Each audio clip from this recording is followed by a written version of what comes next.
bem-vindos aqui à FAO. É um prazer recebê-los aqui. É um prazer especial receber o Cristiano Mascaro aqui na FAO, que é a casa dele. Sempre foi.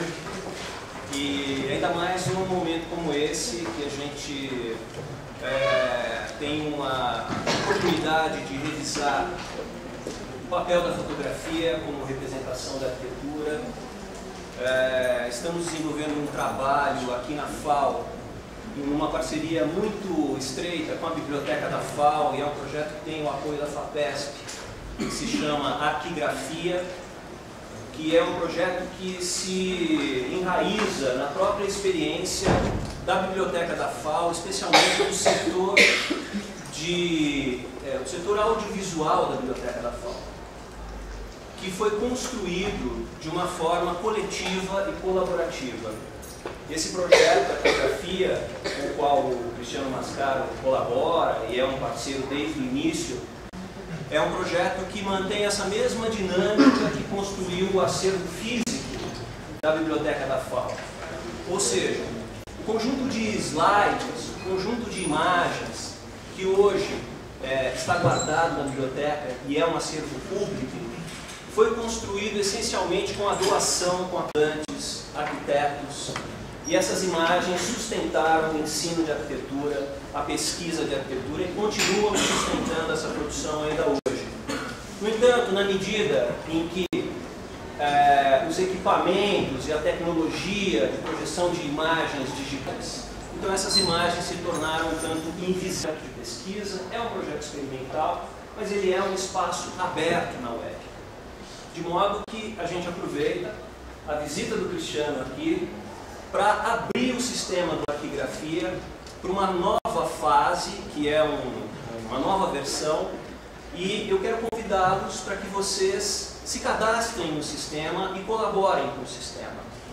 É um sistema que tem um certo número de imagens, esse acervo vai crescer progressivamente, não só com a contribuição da própria Biblioteca da FAO, mas principalmente com a contribuição de todos, que é justamente a mesma dinâmica que permitiu que esse acervo da Biblioteca da FAO, as imagens tenham uma localização, justamente porque é um sistema aberto.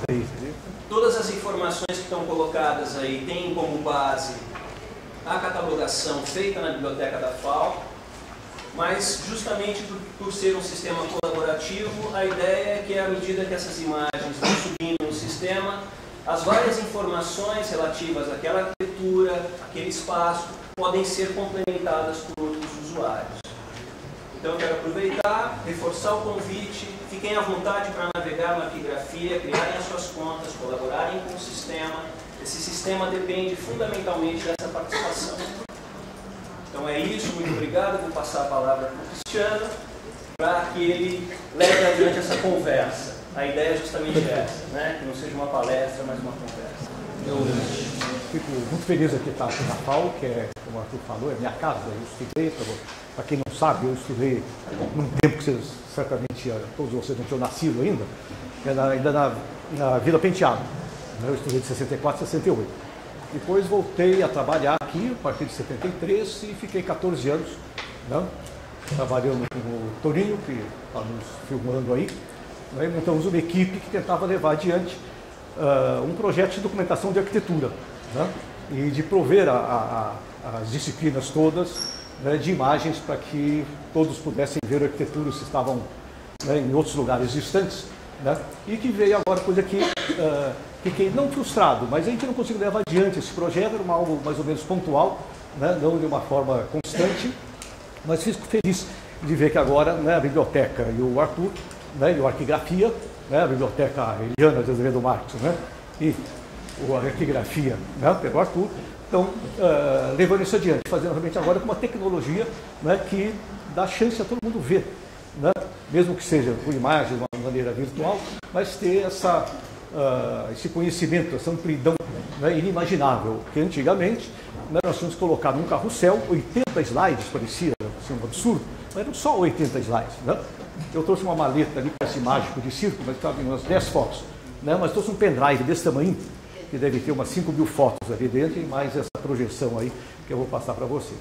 Então, fico muito feliz aqui estar com vocês. E tinha adiantado aqui para o Arthur que eu não sou um teórico, eu não vou falar sobre fotografia de arquitetura como de uma forma, vamos dizer, como se fosse um teórico. Né? Eu estudei semiologia, semiótica, e nessa época eu fiquei meio paralisado. Né? Eu sou um fotógrafo. Né? Não, isso não é, considero uma crítica à semiologia. Eu tive um professor maravilhoso, inteligentíssimo, o Décio Pinhatari, tive esse privilégio, assim como eu tive vários outros professores aqui na FAO, desde o Artigas, o Paulo Mendes da Rocha, Renina Cates, não posso esquecer de ninguém, o João Xavier, o Denise Toledo, né, Carlos Lemos, Flávio Mota. Essa é uma multidão, né, de professores brilhantes, como hoje certamente existem, né, aqui, mas e num momento muito especial que a gente vivia, especial entre aspas, né, que a gente vivia sob uma ditadura militar, mas isso nos unia muito. Eu estudei de 64 a 68, né, foi um período assim crítico, né, da vida política brasileira, né, mas como a gente tinha um inimigo, um grande inimigo comum, que era uma ditadura militar, né, nós éramos muito unidos, né, para justamente combater, né, a censura e tudo que a gente achava que havia de errado. Né? E na juventude a gente acha que está tudo errado, né? A gente quer mudar tudo. Né? Então isso era assim, uma coisa muito produtiva, né? Como política universitária. Né? Bom, eu estava enveredando por um outro caminho, né? Agora eu retorno aqui a falar sobre fotografia. E eu tive também assim, o privilégio de estudar na FAO, que forma uma série de profissionais, né? Muitos arquitetos, né? Mas forma cenógrafos, fotógrafos, designers, artistas plásticos, e uma multidão. E, incrivelmente, até escritores, né? Porque eu, normalmente, um curso de arquitetura é muito ligado às artes visuais. Né? Não se lida, eu já notei isso, o arquiteto não lida muito bem com a palavra, né? Não domina, e nem precisa. Alguns sim, outros nem tanto. Né? E, de repente, tem o Milton Ratum, que já ganhou todos os prêmios Jabutis aí, né? Que era o Manaus, no meu tempo, porque ele é de Manaus, ele é manauara, e me trazia equipamento fotográfico da Zona Franca. Ele era assim, uma espécie de um contrabandista do bem, podia. Né? E na época não havia nenhum problema. Então, eu acabei me tornando fotógrafo e, inevitavelmente, muito ligado à cidade, por 1000 razões. Primeiro, porque eu não era garoto, a gente andava a pé pela cidade, não pegava o carro na garagem e saía com o vidro fechado, fumê ainda, né? Fumê que chama, né? Fumê, que é outro nome, isso, filme, não sei, aquele vidro escuro, e chega numa outra garagem, não vê a cidade. E eu, quando era garoto, ia a pé para o cinema. Uma vez eu falei para o bailinho, minhas filhas morreram de rir, né, uma balada, né, uma coisa assim. E tem umas baladas, essas coisas que viram à noite das fazendas, tal, tem outro nome. Né? E rave. Eu pensava na SUD só quando eu ia nas fazendas e tal, era uma coisa mais diurna assim, e tal. Bom, então, além desse aprendizado assim, de caminhar a pé pela cidade, eu estudei numa faculdade de arquitetura, onde a cidade é, eu acho, um grande objeto de estudo. Não? Existe uma definição assim, meio simplista, eu acho. Assim, a arquitetura é a arte de fazer casinhas. Até pode ser, né? Até casarões e tal, mas eu acho que a cidade é o grande problema que cabe ao arquiteto resolver. Né? Ainda mais cidade como São Paulo, que cresce de uma forma assim, né? muito grande. Então eu fui levado a isso. Tive uma experiência, logo depois que eu saí da FAO, formado, em 68, fui ser repórter fotográfico. Fiquei encantado com fotografia, fui ser repórter fotográfico e resultou então num tipo de trabalho que eu vou mostrar para vocês, um pouco minhas influências, como é que eu comecei a fotografar. Eu espero que, como se vocês não vou fazer nenhuma teoria a respeito, mas que esse meu caminhar quase literal, porque eu sou um fotógrafo pedestre, eu trabalho sozinho, não tenho assistente, ando a pé pela cidade, eu espero que isso não seja um mau exemplo para vocês, né? Mas pelo menos a partir das imagens que eu vou passar, isso gere uma discussão, uma conversa, como está lá no cartaz, que eu prefiro que seja muito mais, tudo bem que já está virando um monólogo aqui, que eu falo bastante, né? Que isso sirva depois de perguntas e respostas e tal, a gente tem mais um diálogo, né? A respeito de questões que eu talvez, né? Pairem aí na cabeça de vocês. Então vou começar a falar um pouco sobre a fotografia e a cidade, essa coisa toda, e o porquê que a fotografia, que a cidade realmente é um dos grandes temas da fotografia. Nós vamos ver aqui na projeção, que eu vou passar ali para trás, prefiro ficar aqui na frente, que é um pouco mais saudável, mas eu acho que vou ficar na frente de vocês, né? Depois eu passo para cá de novo.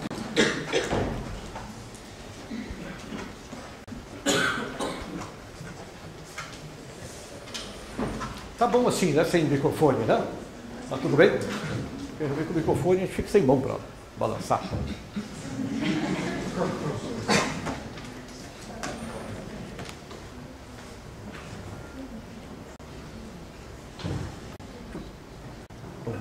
perto dos motores, tudo certo.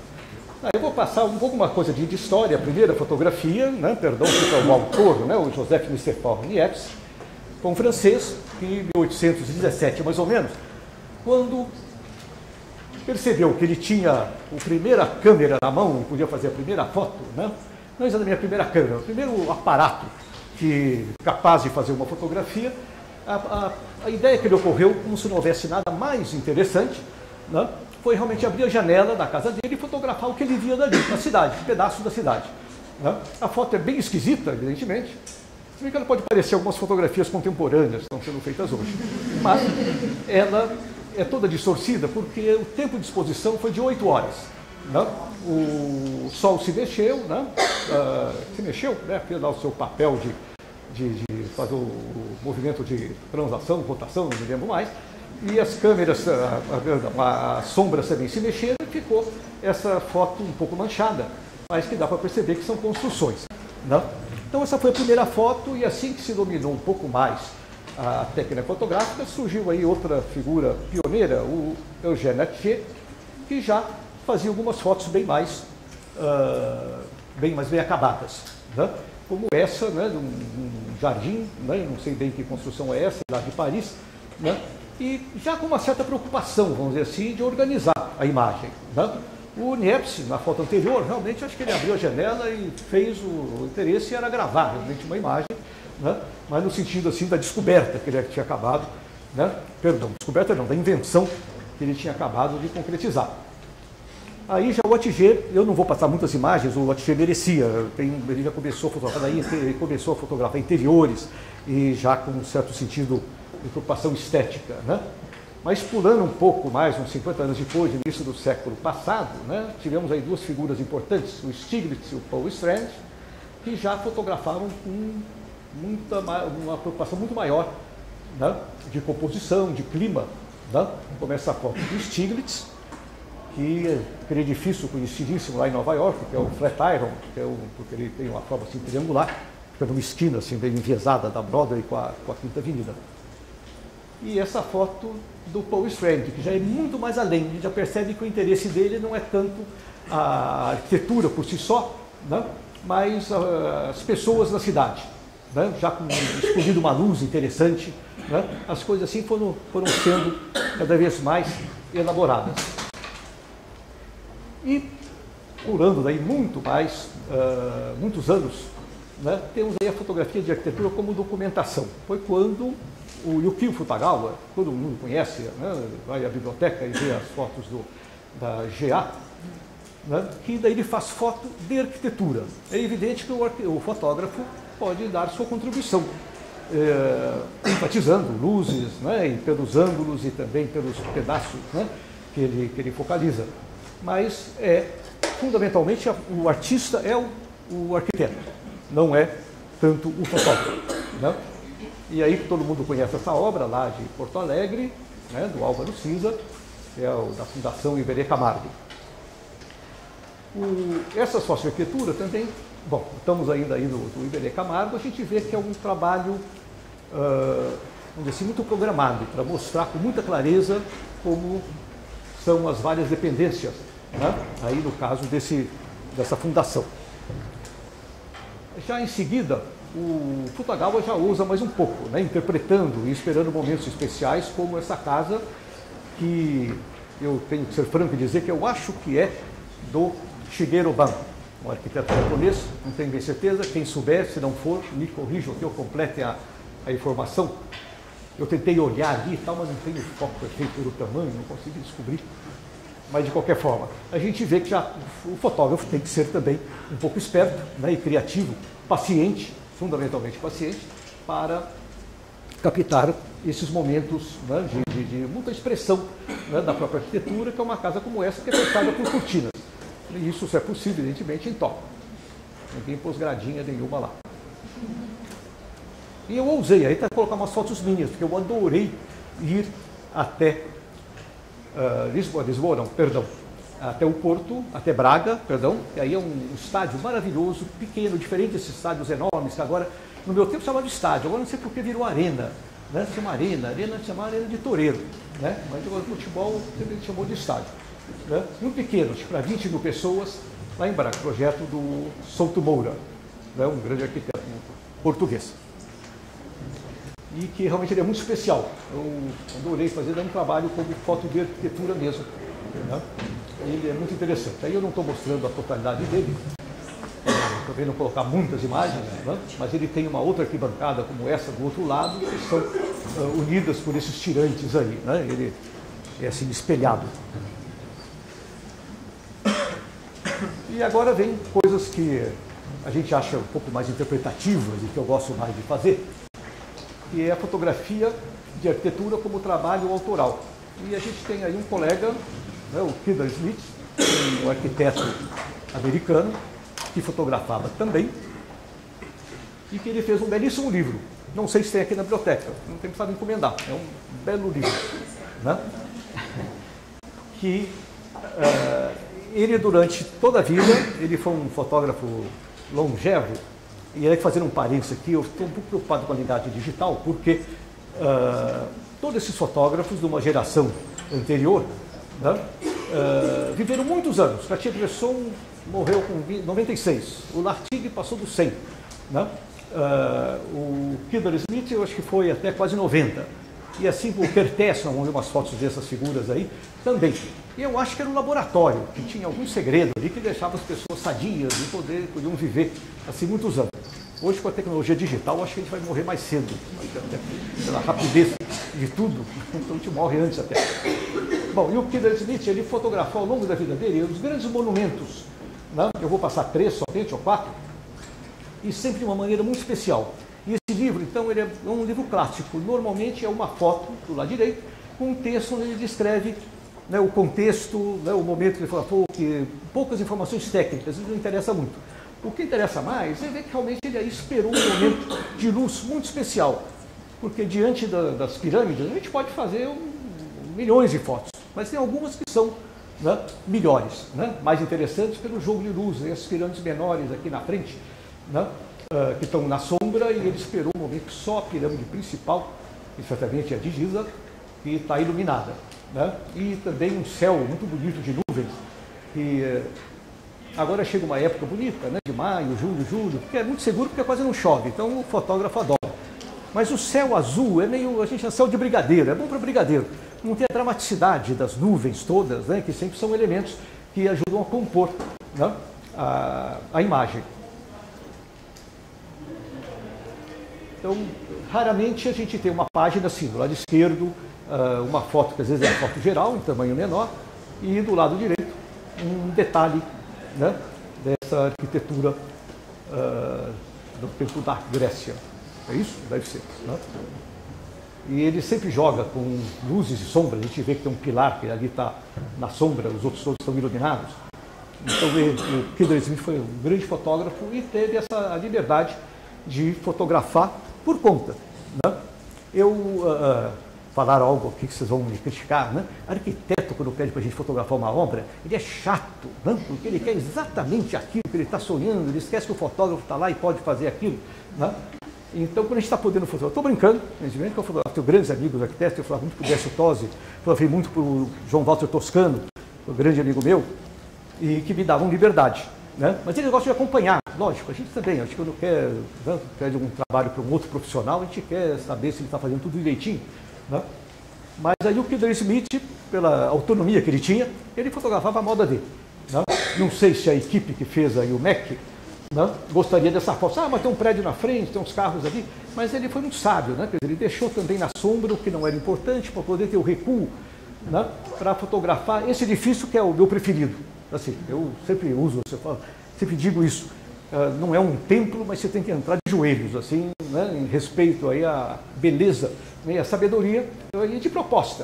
Né? Eu fiz uma foto, que eu não sei se isso vai estar aí, né, na sequência de imagens que eu vou passar para vocês, que tem um pessoal passando entre os pilotis, né, que é uma sugestão incrível de fazer com que tudo vire uma praça, um quarteirão inteiro daquela forma. Né? Você teria iluminação, ventilação, tudo solucionado, né? Mas o térreo custa dinheiro, né? Vale dinheiro. Então, todo mundo constrói o térreo também. E essa foto pertence a um livro, o Brasil Buildings, que é um livro do Henrique Mindlin, né? sobre um dos primeiros livros, acho que faz assim, um apanhado da arquitetura brasileira, do modernismo, principalmente, e que o Kidder Smith veio ao Brasil fotografar. Fez várias outras fotos em outros lugares e tal. Né? Então, tá bom assim? Eu estou falando muito rápido, eu acho, né? É que eu estou querendo conversar com vocês, não ficar falando.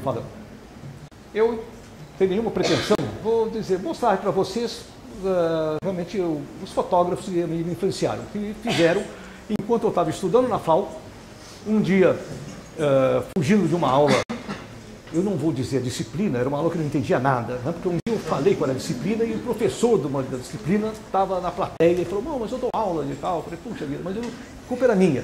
Né? Uma disciplina técnica, complexa, e que tinha que demonstrar teoremas, essa coisa toda, e eu fugia e me abrigava na biblioteca. A biblioteca lá na Maranhão era um lugar assim como hoje, eu acho que a melhor coisa, né, que tem entre várias, que aqui na FAO hoje é a biblioteca, uma coisa maravilhosa, que mais respeita, né, o projeto do Artigas, não? E que você certamente usufrui. Imagino que vocês não vão deixar passar essa oportunidade. Bom, mas lá na Maranhão era uma coisa mais acanhada, mas eu tinha umas poltronas, bom, hoje tem as poltronas, né, Bertoia, maravilhosas e tal, mas aqui tinha umas poltronas de couro verde, que eu sentava lá e ficava folheando uns livros. E a primeira foto que eu vi, puxando um livro do Henri Cartier-Bresson, né, foi essa foto, e que me impressionou muito, porque nem é uma das grandes fotos do Henri Cartier-Bresson, foi assim um pioneiro, foi assim o chamado olhar do século XX, né, ele que inovou, né, ou conceituou o que é ver o mundo, né, e transformá-lo em uma outra coisa que não seja a pobre realidade. Né. Aliás, posso falar do Woody Allen, né? Na realidade ninguém sabe o que é, mas é o único lugar que ainda dá para comer um bom bife. Né? Eu acho essa frase dele o máximo. Sou fã do Woody Allen. Bom, mas o Cartier-Bresson, então, nessa foto eu fiquei intrigado, porque não era uma foto de guerra, não era uma foto de natureza, que são quase dois polos opostos que a fotografia se interessa muito, com razão. Né? Ou cultuar a beleza, fazer uma homenagem à beleza do mundo, à natureza, né? Ou servir realmente de denúncia, vamos dizer assim, das mazelas, da condição humana, das mazelas do mundo, das guerras, da pobreza, essa coisa toda. E isso me impressionou, justamente porque ele estava desvinculado desses dois universos extremos. Né? Era um flagrante da vida cotidiana. E ficava imaginando assim, como é que ele conseguiu, né, uma harmonia perfeita, né, e desse ar de felicidade, né, dessas duas pessoas, sem se intrometer na cena. Ele era uma pessoa praticamente transparente, né, e conseguia então captar coisas dessa forma ou dessa aqui. Né? Parece uma foto banal, né? Mas se a gente imaginar bem, tem uma série de elementos. É um automóvel, uma coisa às vezes difícil de você compor, né, dentro de uma imagem, onde também tem pessoas, tem arquitetura lá no fundo, tem natureza, tem aí um piquenique. Né? E eu sempre digo que às vezes a gente vai fotografar na rua, que é uma coisa extremamente poluída, de repente aparece uma Kombi e para bem na sua frente, que é o grande inimigo do fotógrafo, é uma Kombi que para na frente, não tem como tirá-la dali. A gente vê que é do correio, fala, esse cara vai entregar aí a carta e vai logo embora. Né? Mas muitas vezes não é, vai fazer uma entrega demorada e tal. E eu nunca consegui fazer uma foto de uma Kombi que ela estivesse, né, em harmonia com o resto. Né? Aí o Cartier-Bresson consegue, o garotinho ali na fresta da porta, né, essa senhora olhando para cá, o senhor também, é tudo assim um equilíbrio perfeito. E isso me fez a cabeça como assim, um objetivo a alcançar em fotografia, que era organizar o mundo. Né? E até hoje eu tenho essa mania de ficar em cima da mesa, assim, as lapiseiras, né, tem que estar tudo meio paralelinho, se uma está torta assim, me dá até torcicolo. Então a gente tem que se preocupar com isso. Bom, outra figura foi o André Kertész, tem livro desses fotógrafos todos aí na biblioteca. Né? E o Kertész é um fotógrafo húngaro que migrou para Paris, depois para Nova York, e que eu sempre coloco essa foto aí, que é um grande exemplo de fotografia urbana. Nós tivemos sorte de ter caído na mão justamente do Kertész, uma pessoa sensível, de ter caído uma câmera pequena, porque até aquele momento as câmeras eram enormes e os fotógrafos tinham que se comportar como pintores, num ateliê, uma câmera pesada, um tripé, como se fosse o cavalete do pintor. Né? E o Kertész, eu fico imaginando, acho que essa câmera caiu nas mãos dele, uma pequena, não era uma Leica ainda, né? Ele deve ter descido, eu sempre imagino que ele desceu, não sei porquê, uma escadaria, abriu uma porta e foi assim, o descobridor da calçada, né? O mundo visto do ponto de vista da rua. E um dia desse que eu estava reparando que aí, ele não deve ter evidentemente programado, né? Mas a gente tem um ciclista, um carroceiro, um cavaleiro, um motoqueiro, um pedestre, né? Quase todas as pessoas que transitam, né, com esse tipo de veículo a pé pela cidade. Uma luz preciosa, parece que a gente abriu ali uma janela ou uma porta, né, que resvala aqui para o meio dessa rua, desse cruzamento. Então acho que foi um grande ensinamento também para mim conhecer o trabalho do Kertész. E que fez essa outra foto também da Torre Eiffel, que normalmente a gente recua, precisa aparecer a Torre Eiffel inteira e tal, e uma coisa fundamental em fotografia e fotografia de arquitetura também, né, é a noção de corte, né, de você poder mostrar o todo por uma pequena parte, né? Senão isso se resumiria a uma foto só, você recua e faz uma foto, acabou. Não, tem que ser como cinema, né, que também tem uma série de cortes e uma montagem. Bom, daí eu falei do João Xavier, né, que foi um professor que fez a minha cabeça, ele que me apresentou o Robert Frank. Tem aí também esse livro, que aí é a edição aqui da biblioteca, só que é a edição americana. Mas essa primeira edição, da onde foi tirada essa foto, é uma edição francesa, e o Robert Frank tem uma história muito interessante, que ele migrou da Suíça para a América do Norte, para Nova York, inicialmente, e ganhou uma bolsa da Fundação Guggenheim para fazer um trabalho sobre a vida americana. E os americanos ficaram encantados com aquele imigrante que, numa época da Guerra Fria, já nos 50 e poucos, né, que a União Soviética e os Estados Unidos eram as duas grandes potências atômicas, então eles acharam interessante ter um europeu que falasse como Hollywood, né, a respeito da América. Mas ele fez um retrato extremamente cáustico da incomunicabilidade da vida americana, essa coisa toda. E essa foto eu acho assim maravilhosa, né, dessas pessoas que mal aparece a fisionomia. É uma imagem assim, muito forte, como essa aqui. Ele mostrava de vez em quando o rosto das pessoas, que coincidentemente aí eu trouxe duas onde não aparece. Outro fotógrafo que não tem nada a ver com arquitetura, com vida de cidade e tal, o Irving Penn, que fez esse retrato, de todos os retratos do Picasso, acho que esse é o mais, né, acertado.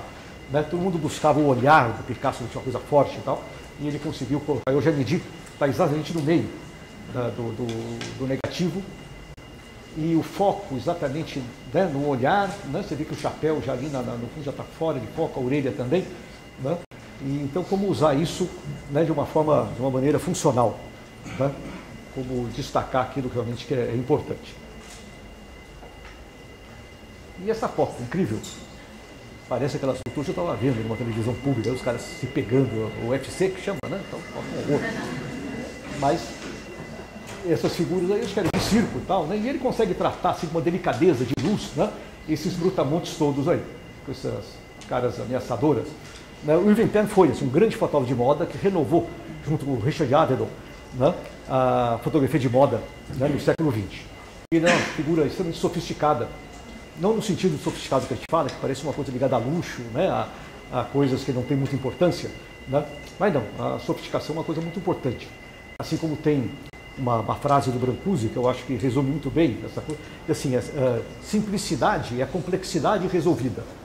Sabe, isso é uma coisa tão bonita, acho que mostra realmente como você pode fazer um trabalho, né, com o essencial, com o fundamental, né, e não com uma série de elementos que acabam, né, fugindo do objetivo. O Esson também é um outro fotógrafo, um fotógrafo americano, né, que fez essa foto maravilhosa do filho dele, né, e que é uma estátua grega, né, sem os braços tal, e marmóleo, assim e tal. Normalmente a gente vai fotografar o filho, fala bilu bilu, né, dá uma risadinha, né, e tal, vem um aviãozinho, aquela coisa toda, né. Ele passou por cima desse raciocínio que é normal, evidentemente, para todos nós fotógrafos, né, e para os fotógrafos amadores. E aí fez esse retrato maravilhoso do filho dele. E esse pimentão erótico aí, que também eu acho sensacional. Né? Ele fotografava as coisas mais simples assim, mas sempre de uma maneira, né, também sofisticada. Bom, eu vou falar um pouquinho agora, umas fotos minhas, de primeira experiência profissional, para você ver como eu mudei de mundo, né? Saindo de uma escola de elite, né, que era a FAO, no bom sentido também, né? Quando eu estudei eram 40 alunos por turma, né? Havia acho que 50 professores, né?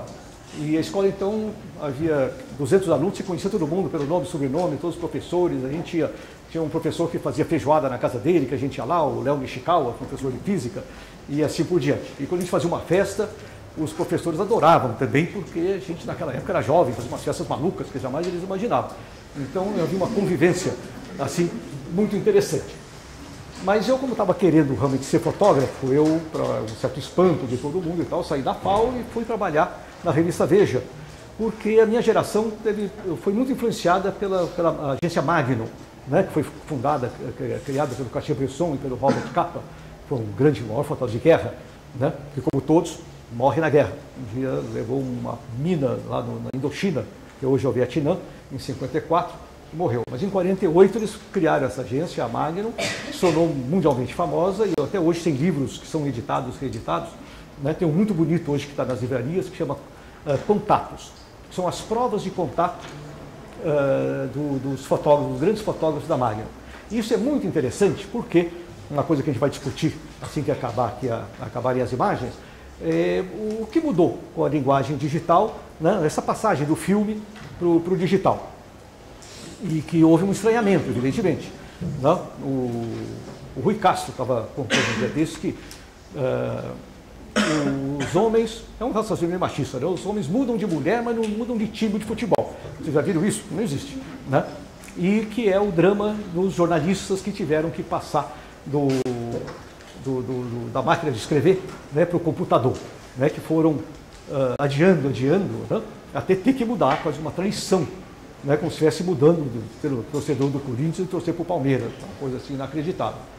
Bom, eu fui então influenciado por essa geração toda de fotógrafos, na verdade repórteres fotográficos. Eu fui trabalhar na revista Veja e adorava. A Bolívia tinha hoje está mais estável, né, mas tinha um golpe a cada mês e eu ia lá, achava o máximo, e se saísse tiro também ia adorar, porque a gente queria, né, ver confusão para fotografar. Isso é um pouco o espírito, né, jornalístico assim, da coisa. Não que a gente queira para a velha, mas os jornais, vocês já viram, sempre as más notícias que vendem, não? Senão não vende tanto jornal. Então isso aí é quando também um outro ditador boliviano morreu, fui fotografar o enterro dele, né? Que havia essas senhoras todas chorando e tal, papapá. Então, eu passei um período pequeno na Veja, mas o fotojornalismo me deu uma formação complementar. Né? Eu saí da FAO como arquiteto, com aulas de História da Arte, Design, com todos esses professores incríveis aí que eu falei para vocês, né? E de repente caí numa redação, onde o que a gente chamava é pauleira, né? Quer dizer, a gente tem que sair para a rua e não tem como escolher a melhor luz, não tem o melhor momento, tem que trazer a melhor foto. Né? Com medo de ser demitido se você não conseguir uma foto. Saiu um espaço em branco, escrito assim, aqui deveria estar uma foto que o fulano não conseguiu, né, trazer para a redação. Então a gente ficava apavorado. Normalmente tinha um secretário de redação, que era o cara do chicote, tinha que fazer a coisa. Não tinha aquela, a gente chegava, eu tinha saído lá e falava, professor, poxa, eu fiquei doente, né, tive que levar meu tio no médico e vou entregar o trabalho amanhã e tal. Uns davam zero, outros perdoavam e adiavam. E em jornalismo não tem isso, as coisas não esperam. Então isso é uma escola importante para mim, eu aprendi com respeito às pessoas, entende? Ser um pouco, não digo invasivo ou invasor, ser um pouco xereta, né, ou cara de pau, para conseguir as coisas, né? Fazer primeiro, perguntar depois, delicadamente. Porque se você pergunta antes, mesmo que seja delicadamente, vão dizer não. Né? Hoje, pior ainda, né? Hoje não se entra num edifício, eu subia muito em prédios altos para fotografar a cidade. Hoje pedem para você mandar um e-mail, passou pelo fax. Passa um fax para a direção da imobiliária, saber lá, como é que chama isso? Que coordena, né? Que organiza lá o prédio. Né? E outro, hoje já se diz, passa um e-mail, que a gente não conseguia nunca. Mas eu comecei a me interessar por cidade quando eu estava ainda na Veja e fiz duas fotos. Essa foto, que me parece assim, um comportamento muito típico, né? Na verdade aí não é um congestionamento, houve uma missa solene quando o De Gaulle morreu em 1971 e eu estava lá em Paris e não tinha credencial alguma e tal, e estava o mundo inteiro, né? Mesmo a rainha da Inglaterra, que já era Elizabeth, né? E continua firme até hoje. E isso me interessou. Fiz essa foto lá em Paris, depois voltando para o Brasil, daí eu fiz essa foto lá na Caixa Econômica Federal, onde hoje é um centro cultural. E comecei a perceber que a vida urbana, as pessoas, a relação das pessoas com a arquitetura era um tema interessante. Né? Eu já estava um pouco, vamos dizer, não digo saturado, né? Mas isso foi em 72, 73, uma censura incrível, eu resolvi sair da Veja. Né? Falei, não dá mais, eu já tinha sido, não fui preso, não fui torturado, nada, mas fui detido, me levaram para cartel, me levaram para a delegacia, saía com uma câmera, passava em frente a um banco, né? Entrava em cana, e assim por diante. Levei umas borrachadas e tal, duplamente, eu fazia passeata como estudante da FAO e como fotógrafo já da Veja. Né? Então, quando em passeata, assim, a gente levava algumas dóis, aquele treco lá, bastão preto lá, que bate, andou bem na orelha, você está com a orelha vermelha. Então resolvi sair, até porque, na sequência, recebi um convite do Nestor Goulart, Reis Filho, né, o professor, está aposentado, né, da FAO, para vir coordenar, isso foi em 73, 74, para coordenar um laboratório de recursos visuais aqui na FAO. Bom, e essas fotos, então, começaram a mexer com a minha cabeça, né, como essa também, e feita lá no Anhangabaú. E daí eu fui desenvolvendo. Agora eu vou passar meio, sem falar muito, porque isso não acaba, uma série de imagens que eu fiz todas ligadas à cidade. Com alguns momentos determinantes, como esse, dessa foto das escadas rolantes, que ilustrou lá o cartaz, que são feitas assim ao acaso. Em cidade, você não controla nada. Né? Você está andando e as coisas vão acontecendo. Né? É evidente que a gente pode programar, mas mesmo que eu vá programar, eu vou para a Praça da Sé, então se eu paro o carro a 100 metros da Praça da Sé, nesse caminho de 100 metros eu sou levado a outras coisas que vão acontecendo. Né? Então pode parecer meio irresponsável, meio aleatório, mas não é. Né? Eu não sei o que eu busco, mas eu sei quando acho. Né? Isso foi o Picasso que falou. Então é assim que as coisas vão rolando. Então eu vou passar essa imagem e não vou falar nada. Espero conseguir.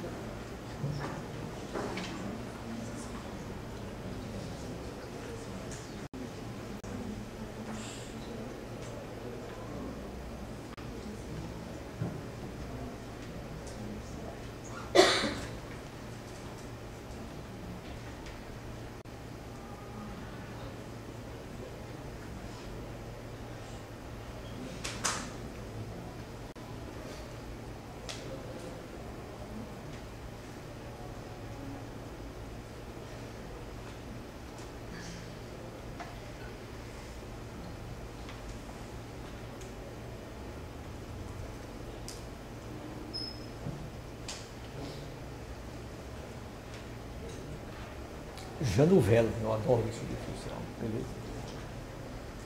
Opa, tem outro dele ali.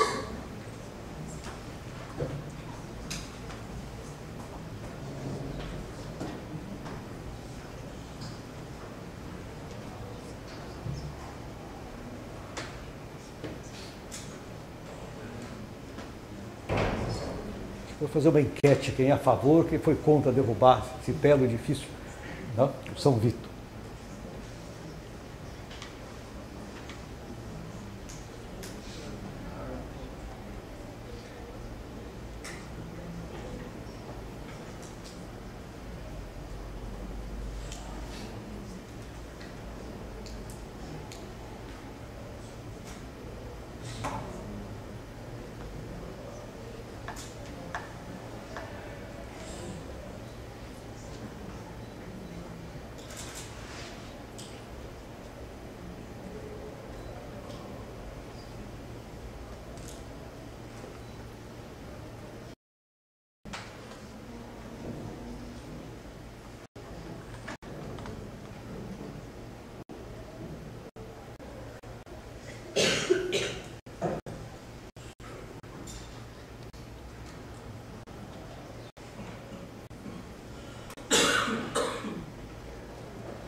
Bom, e aqui eu quero agora, para finalizar essa sequência de imagens, explicar para vocês o que para mim, em foto urbana, né, é algo assim essencial. Né? Eu ia a Lisboa, eu já estava encantado com essa perspectiva, né, que resultado aí de todo o projeto de reconstrução de Lisboa, feito pelo Marquês de Pombal, é a Rua Augusta, né, e aqui que atravessa a Rua da Conceição. E eu estava esperando só limpar um pouco a paisagem, né, limpar entre aspas, né, que essas pessoas que passavam às vezes me irritavam, eles não estavam no local exato que eu queria, ou poluíam de uma certa maneira, né, essa perspectiva, né, esse piso incrível, né, na Pedra Portuguesa é algo maravilhoso, brilhante. De dia, quando o sol incide, é assim uma coisa, ilumina de baixo para cima, é uma luz maravilhosa.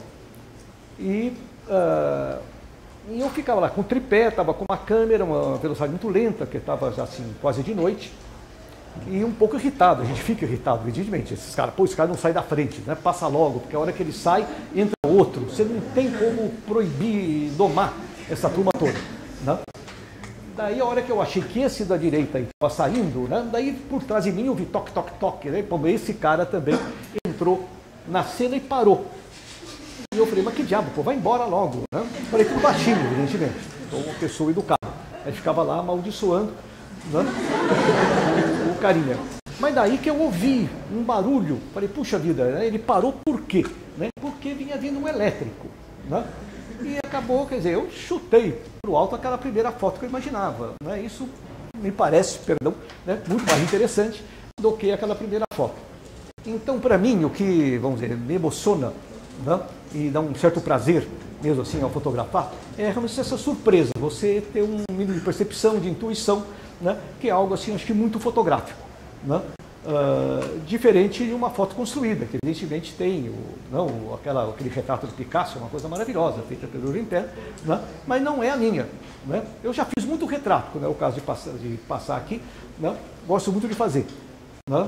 A gente fica com uma interação, assim, uma coisa de uma empatia que você estabelece assim, com o fotografado, que é muito interessante.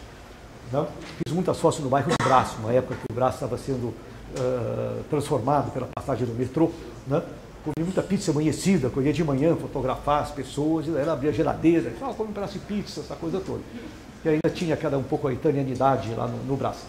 Bom, então isso que eu queria explicar para vocês, né? Quer dizer, em fotografia, para mim, fotografia urbana, fotografia de cidade, a gente está predisposto, né, a esses imprevistos, essas surpresas, né, que acontecem. Né? E mesmo numa foto de arquitetura, sempre há uma surpresa, né? De uma porta que abre, que fecha. Né? Eu mostrei para vocês uma foto de um vaso, só vou explicar essa aí. Essa foto também, eu estava em Ouro Preto e entrei numa casa, era uma casa interessante, que era estava meio desocupada e tal, só tinha uma moça lá que trabalhava, ou então uma pintura, não um afresco, mas uma pintura a óleo do Guignard, uma mocinha de saiote branco, assim, grudada na parede, né? E eu fui mais por causa disso, me lembro, isso foi em 1990, já faz alguns anos.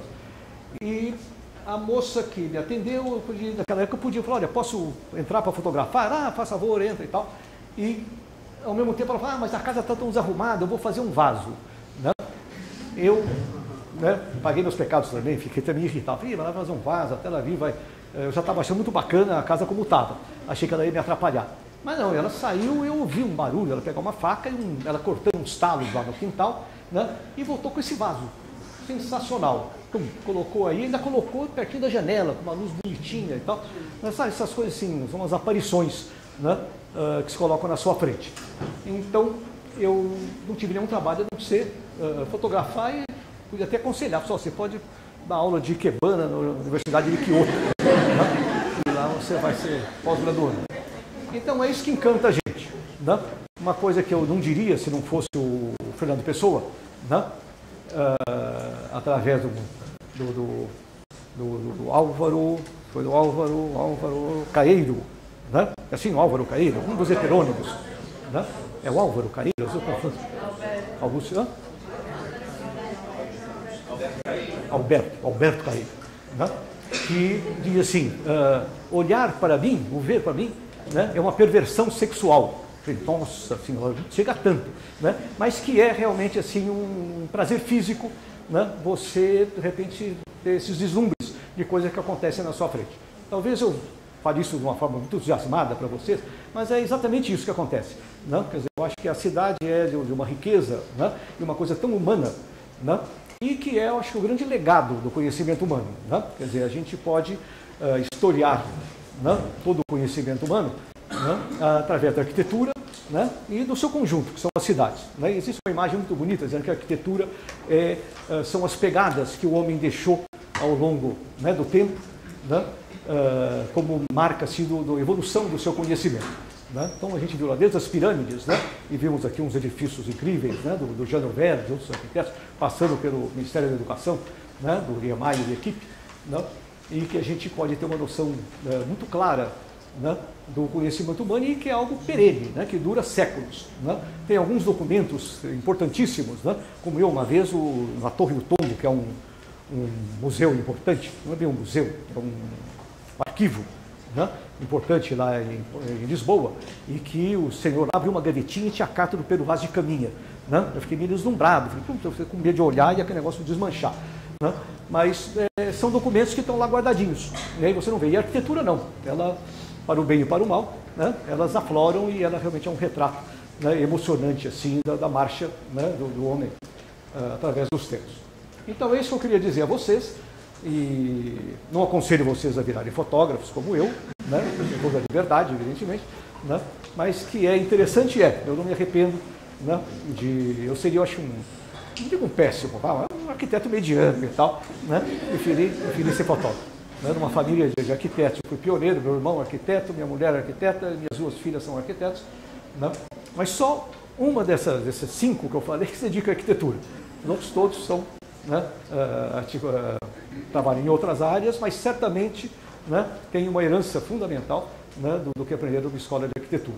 Né? Minha mulher desenha roupas, uma outra filha minha, e só a Tereza, que é arquiteta mesmo, de fazer arquitetura. E o meu irmão, eu nem sei direito o que ele faz. Se o Fernando souber isso, me mata. Mas ele já me explicou, mas eu não entendo direito. Uma coisa meio conceitual. Tá bom?